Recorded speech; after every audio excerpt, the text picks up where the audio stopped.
It seems like Sony is trying to kill what it is of physical media, for whatever reason being. No explanation, but some have pretty much stated that it's more of a costing thing. They also stated that they're going to close down the PS3 and PS Vita store, as if the backlash didn't happen last time when they said this. What I think is just funny is that they announce all these things and then they're going to take away digital ownership. Meaning they took away a bunch of people's movies even though they already bought it with no refunds whatsoever. But in today's case, since Sony is blatantly ignoring the backlash of the customers for about a week now, I think it's time for me to cover some of the physical media that you guys can go out of the way to support. I don't know if this is going to be true about the Xbox as well, but there are some speculations here and there. Nintendo is still going with physical media, even though, yes, there are key cards, but I want to say that the internet can be delusional sometimes because not everything is a key card. True physical cards can save you lots of storage, and you guys won't even realize it.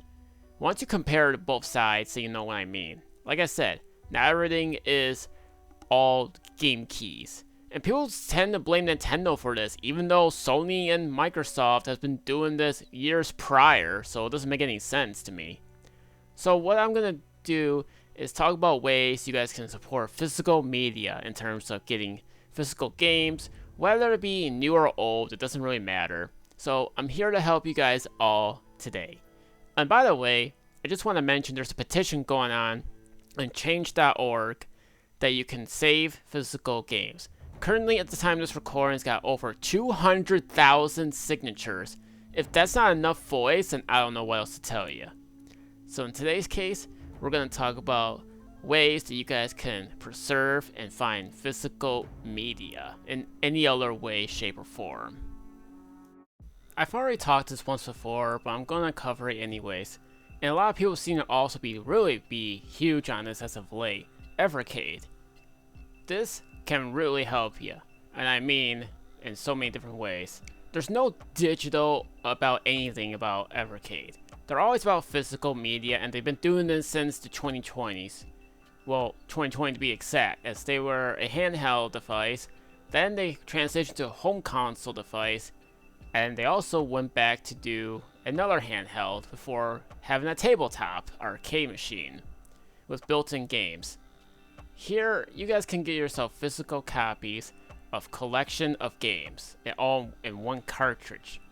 Color menus, and sometimes bonuses like posters, stickers, and some more stuff like free games, for example. Like, the biggest example I can think of is the Home Computer Heroes that I gotten that came with a free Farming Simulator 17 Steam key, which allowed me to even download the code on a Steam account, and I was able to play that game.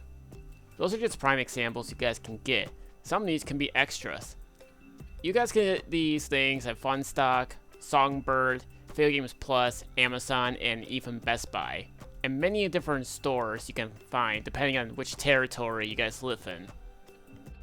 And if you guys haven't heard of some of the games you probably look into, there are also indie games that are included. There are 4 collection of indie games, so we're probably going to soon get a 5th one, so which is cool. There's also sometimes unreleased games on here as well. Now look, most of these are emulated, but there's also native made games, which are pretty cool. Duke Nukem 1 and 2 Remastered is one of the prime examples, but at the same time, there's also different types of things you guys can find on here. Arcade games, console games depending on home console or perhaps handheld, and also computer games. There's a lot of them to look into. But I can give you guys some familiar territories.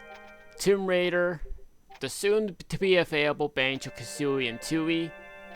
You also got yourself Legacy of Kain, and plenty of other ones, including Doom, which is up and coming one soon. It's not out yet, but it will come out on the Evercade soon enough. So at least that's cool. Also, SNK games are on here as well. Mostly are Neo Geo ones, which are cool. This can save you lots of money. Going online on eBay and that, finding some games, at least, you may look at are like highly ridiculous in terms of pricings. But once you go look into it, mostly are going to be 25 per cart, 30 for Giga cartridge. Giga cartridge is essentially designed for CD-based games, and that's it. You guys can play these things up to 4 players, which is cool. Wired controllers. I should also go on to mention that there is a wireless controller on the way, with dual analog stick, and the game system has mouse support for some point and click games, which is cool, like Broken Sword Collection for example. No matter whichever case system you have, the game is saved inside the carts.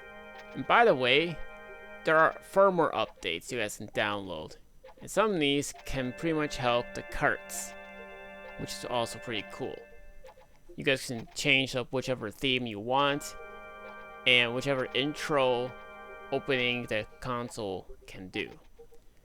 There's plenty enough for you guys to look around for Evercade, and that's about it.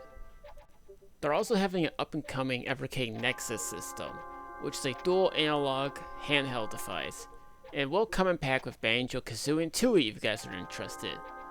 And as I said, if you guys like Duke Nukem, then if you never played 1 and 2, they've been remastered, and you guys can also play on there. The Duke Nukem 1 and 2 is exclusive to Evercade in terms of remastered version. There is no other platforms out for it as of yet. But that's all I can really say about that. Plenty of games for you guys to play, and this will be cool. This one can technically be a bit expensive, but this is another way to get physical media, a Neo Geo AES Plus. This recreates the original system itself back in the day, with this huge, gigantic cartridges, I'm not making this up, which were basically more expensive. The AES were meant to replicate, or at least have a authentic, perfect arcade experience from the couch. You can play with the controller of the arcade sticks, or with a traditional controller which came out later. These things are expensive, but at the same time, it is a nice way that they pretty much recreate these things, and I have seen some brand new games that are coming out on the AES pretty soon, which is a nice start.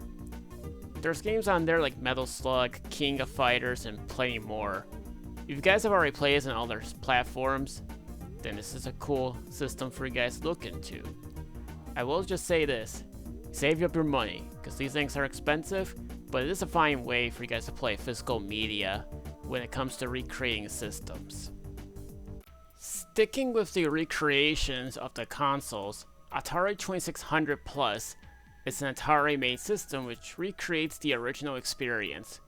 This game system is compatible with both the 2600 and the 7800 systems in terms of the cartridges and the controller usage. Not only there's some reproductions of the older games, but they also brought some brand new games on here as well. Although they are emulated, it's still pretty cool that it's been recreated. You guys can get these Atari 2600 cartridges on the Atari store page or everywhere else. I should also mention that some of the brand new 2600 games can also be bought from Atari Age, if you guys are interested in playing some of those ones. I know there's a couple of those ones, unlike the Activision Anthology, and also part of the Atari 50 collection, which also contains unreleased and a little bit of brand new games included. Just gonna say that the 7800 variant was also recreated as well. It's still technically the same thing, but the same idea. And there's even a special Pac-Man edition if you guys are interested in getting it. When you guys do get this, you get a 10-in-1 cartridge. All you need to do is you need to switch to a different flicking the switch combination to play certain games, which sounds like a chore. Thank goodness they wrote a big giant piece of paper to tell you which codes you guys can play the games on or whatever. But yeah, homebrew games are also supported depending if they've been updated in terms of the firmware system. So at least I got you guys talking about that one. It seems like people forgot about this too, because every time I mention this, no one ever seems to talk about it. Sticking with the Atari, we're talking about Atari Jaguar. Again, just like I said about Neo Geo, they can be expensive, but at the same time, They've been bringing some brand new games to the Jaguar, and some reprint ones from Atari. I have heard they have expressed interest in terms of making a Jaguar Plus system, but nothing really has happened yet. Although I should mention that its handheld counterpart, Atari Lynx, a different system entirely, is also getting some brand new games as well, which is cool. You guys can get these new games from Songbird or Atari Age, and mostly they come out every year, but I would say every few months here and there, but at least it's there. And there's even some sort of like JagFest, which is something like some sort of like con, like a Comic-Con or E3 like place where you can try out some old and brand new Jaguar, Lynx, and whatever else there is. They seem to do this every year, no matter where the places are. And sometimes there's like free demos that you guys can look into and whatever. Mostly for the Jaguar and that, as there always seems to be heavy promotion from Songbird. Unfortunately, the Jaguar CD is very expensive and it's hard to get. So, if I were you guys, I stick to the base system. There's not many games for the CD anyways. Although I should mention that some CD games, like the Iron Soldier 2 and also the Protector, had its own little expansion pack, Resurgence, gained their own cartridge version, which is pretty cool. So at least that's something there. The games may be expensive, but you can always preserve, and you can explore some new stuff, whether it be some ports, or perhaps some 3D games and indie games. This at the time was Atari's last ever system before having the VCS come out, and people forget about that as well. And we should talk about Sega's final game console to ever come out, the Sega Dreamcast. This thing lasts a long time, from 98 to 2007. Well, 2007 if you guys live in Japan. But this system ended up getting its huge backlog of huge indie games nowadays, including some of the ports that you guys probably never seen. Postal is one of the huge examples that got a Dreamcast port. Xeno Crisis also getting a Dreamcast release, and so many different ways as well, including some Dreamcast arcade games that are on here as well. There's plenty of them you guys can play. It makes sense because the arcade machines had like a similar architecture and all of that to the Dreamcast, so it makes sense for most arcade games to come out on there. It may have died off when the PS2 hit, but there are still more games coming out to this very day on the Dreamcast. There's plenty of places you guys can get them from.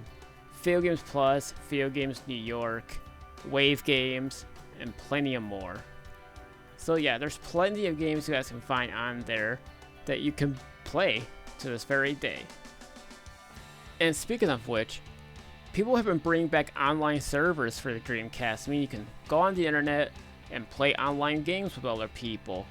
As far as I can tell you, these events are scheduled, and if you guys are interested, you guys can always get yourself one of those Raspberry devices and play online games with other people. Sometimes there are some games that do have voice communication, not too much like today's standards, but that's a different story.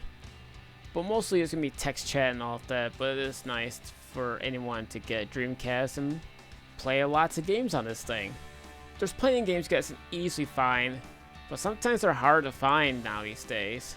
And I think it's on demand. Same thing as the Sega Saturn with all levels, but it just seems like the Dreamcast was ahead of its time, and plenty of people just talk about that one. And it's sad because, like I said, it's the last system that Sega had ever pulled out. I could sit here and talk about plenty of systems you guys can get that do support physical media to this very day. I mean, the only ones I can tell you are the original Nintendo, Super Nintendo, Sega Genesis, Game Boy Color, and I think once in a while Game Boy Advance. But also, there's been a mod retro group that's been making brand new systems that replicates the original, like the Chromatic and the M64, which is set to come out pretty soon with old re-releases and some brand new ones, including some updated versions of some of the games you guys have probably heard or played of. So I thought I'd leave you to all these retro games or whatever system you guys want to support physical media with. So if you guys really want to also save physical media, you can also sign the petition. I'll leave the link in the description below if you guys are interested. So that's gonna be it for today. So in terms of all these physical games, I hope I can help you. The cheapest ones I can definitely tell you on here is usually the Dreamcast or Evercade. And that's gonna be it for me. So I'll see you guys next time.